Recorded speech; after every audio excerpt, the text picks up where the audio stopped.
Selamat datang di channel Mangaisme. Kali ini kita akan membahas manga Kanojo Okarishimasu chapter 249.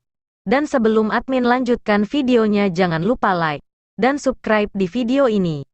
Sebelumnya pada chapter 248, setelah Kazuya dan Chizuru tiba di depan rumah, mereka terkejut karena melihat petugas pemadam kebakaran di sana.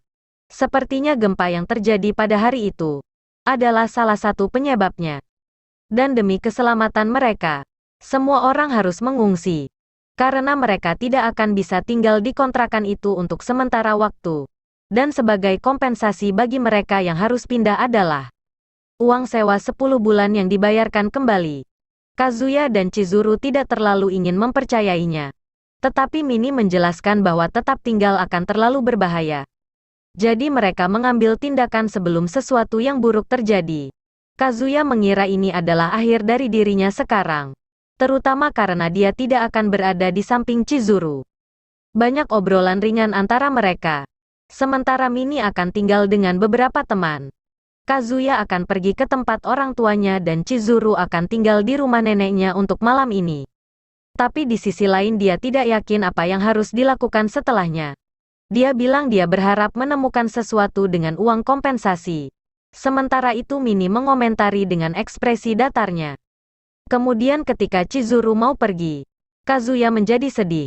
Karena mereka akan terpisah. Di tempat inilah pertama kali mereka bertemu.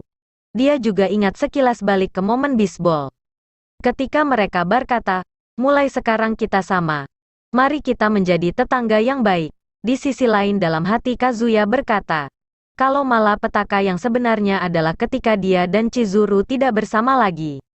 Lalu dia berpikir, jika kita saling mencintai, aku benar-benar ingin memberitahunya bahwa aku ingin tinggal bersamanya.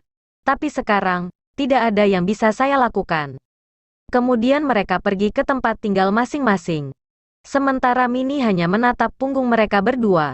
Lalu Shin berpindah ke Kazuya yang baru saja tiba di rumah.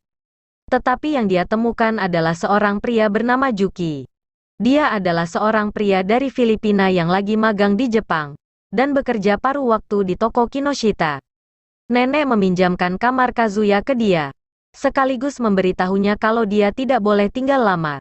Kemudian nenek bertanya ke Kazuya dengan apa yang terjadi. Setelah Kazuya menceritakan semuanya, nenek bertanya ke Kazuya tentang bagaimana keadaan Chizuru.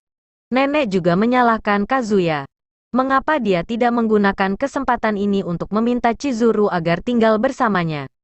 Dalam hati Kazuya menjawab kalau dia tidak memiliki keberanian untuk itu. Kazuya yang kelihatan lelah menatap kunci apartemennya, sambil menangisi Chizuru dan memintanya untuk kembali padanya. Di sisi lain diperlihatkan Chizuru di malam hari membawa barang bawaannya menuju stasiun Sakuradai. Lalu dia ditabrak oleh beberapa preman di jalan. Seseorang bertanya padanya apakah dia tidak punya tempat tinggal. Tapi Chizuru mengabaikannya. Sedangkan yang lain menertawakannya dan berkata hanya yang lemah yang akan jatuh cinta dengan mudah. Dan dia bisa melihat bahwa dia sangat kuat. Tiba-tiba Chizuru teringat akan kilas balik beberapa momen yang tak terlupakan di apartemen dengan Kazuya. Dan seperti Kazuya dia menatap kunci apartemennya. Ekspresi wajahnya pasti sedih dan sedikit memerah. Kemudian dia memasuki stasiun dan terakhir, time skip keesokan paginya. Mini yang menelepon seseorang sepertinya mengkhawatirkan Kazuya. Dan sekian review singkat dari kami, jangan lupa like dan subscribe di video ini.